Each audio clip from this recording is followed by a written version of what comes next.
So we're going to design a bandpass filter similar to the DEA 142450BT from this company, TDK. It's basically a bandpass filter for Wi-Fi. Okay, so we're going to design a bandpass filter similar to this guy here. We're going to define our -3 dB cutoff points at 2.3 and 2.5 gigahertz. I wanted to center it at 2.4 gigahertz since that's the center frequency for Wi-Fi. And if you take a look at the attenuation down here, you can see that there's about 30-something dB, at 4.8 gigahertz, and then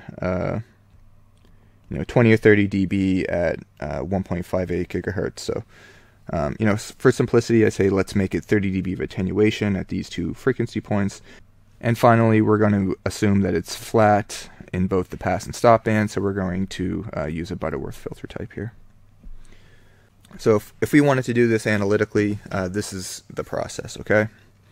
So just bear with me for a couple of seconds.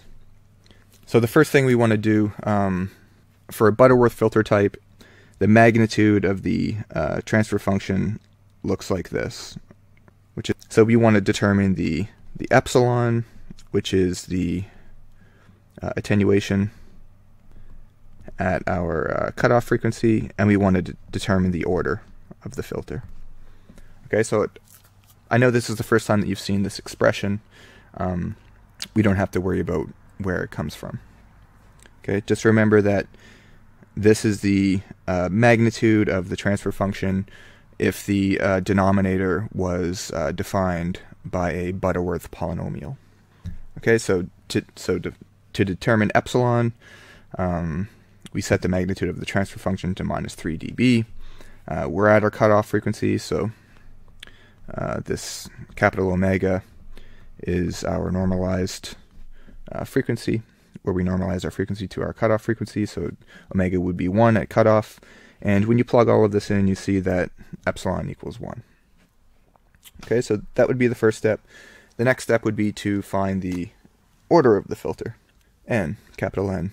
So the insertion loss can be defined based on the transfer function of the Butterworth filter. The insertion loss looks something like this. This is given to you in the textbook as well. Our epsilon is 1, so it disappears here.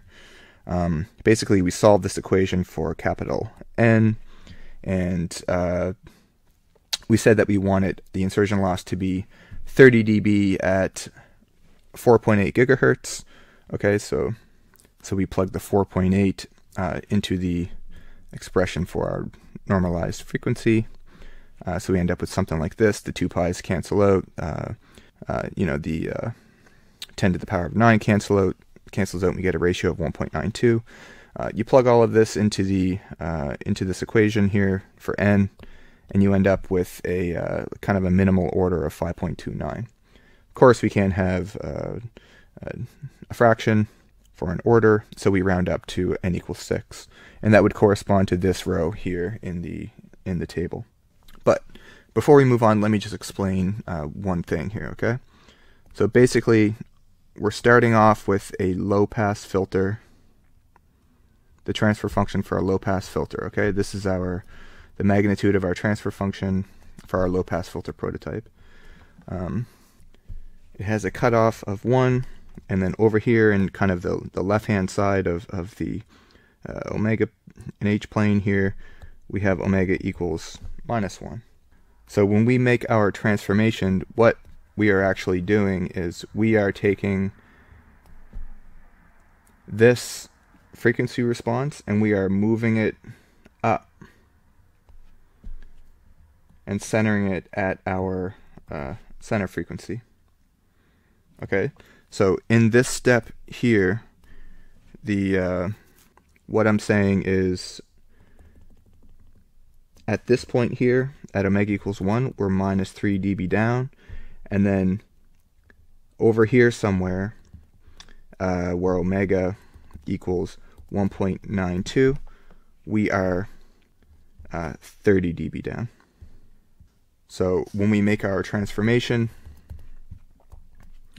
from capital omega to lowercase omega, or f here, this point right here is being mapped over to this point here in the F plane at our 4.8 gigahertz point on our chart here. So basically the magnitude is going to be 1 here, and what we're saying is that this point here is going to be minus 30 dB down. So the next step is to use these filter coefficients and actually build our low-pass filter prototype. Alright, so this circuit up here is going to be our low-pass filter prototype, and now we are going to perform the impedance transformations from this table down here. So the first thing we're going to do is transform the first capacitor, C7, into a resonant tank consisting of a parallel capacitor and inductor. So the way we do that is, like I said, we want to take the coefficient, which is 0.517, and divide it by the bandwidth. So you can see that occurring right here. And then at the same time I am denormalizing. Whenever you denormalize, you divide the capacitance by the source resistance, and you multiply the inductance by the source resistance to denormalize things. So that's what I'm doing here. That's what the 50 ohms represents. And so C7 gets transformed from 0.5 to 8.24 picofarad capacitor. The parallel inductor is going to be the bandwidth divided by the square of the center frequency. So let me just point out that the center frequency is not omega upper, take away omega lower divided by 2. Okay, so it's not the arithmetic mean, rather it's the geometric mean, and it is equal to the square root of the upper and lower frequencies, the square root of the product of the upper and lower frequencies. Okay, so that's what's showing up here. That's the omega naught squared term, and the C value here, I'm calling that C prime, and that's just the 0.517 value that shows up in our low-pass filter prototype. And then I'm taking the bandwidth and dividing it all by that. And then since this is an inductor, to denormalize it, I'm multiplying by the source resistance, which is 50 ohms here. Okay, and when you do that, you end up with 530 picohenries for the value of the inductor. And you continue that process. So quickly here, I don't go through each and every one, but just as another example, the series inductor is going to be transformed into the combination of a series inductor and a series capacitor. The transformations are described here. Like I said, for the inductor, in order to denormalize it, you multiply it by 50 ohms, and that's what you're seeing here. And then for the capacitor, in order to denormalize it, you divide it by 50 ohms, or the source resistance, and that's what I'm doing here. So after you perform these transformations, you end up with an inductor and capacitor values of 56 nanohenries and 78 femtofarads. And then we would just repeat that process for all of the other components in this filter. So up here in the top right, this is the denormalized filter. So again, we started with a low-pass filter prototype.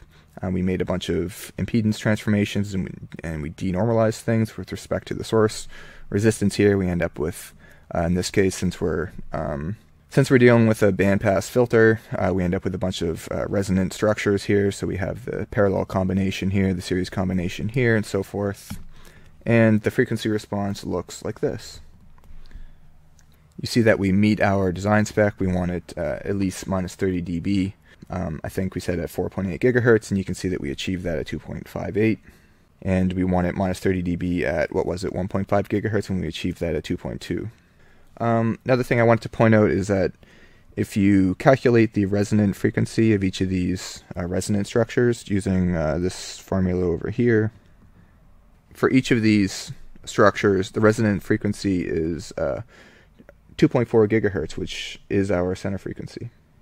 So another thing I wanted to point out is the magnitude of our transfer function in the passband here. Okay, so it equals 0 dB. Which means that we have 0 insertion loss, and I just wanted to mention that that's not realistic. Okay, you're always going to have loss. Like I said, when you look at the high frequency models of these components, there's always like a equivalent series resistance. So there's always going to be some loss in these components. The Q for these components is equal to the reactance divided by the resistance. Okay, so if you minimize the amount of series resistance in these components, that would increase the Q, which means that high Q components would have less loss. Okay, so keep that in mind when you're looking for capacitor inductors that are suitable for RF circuits. You always want, if you want to reduce loss, then you want high Q components. I also wanted to point out that there's a few strange values here. 78 femtohenries and 57 femtohenries. Okay, that's an extremely small number, and on an actual circuit board, it's very easy to have a couple of picofarads of just parasitic capacitance due to traces and various coupling modes and stuff like that. So, in my opinion, this would be very hard to achieve using discrete components with these extremely small capacitor values. Like, good luck finding capacitors, with around that range there.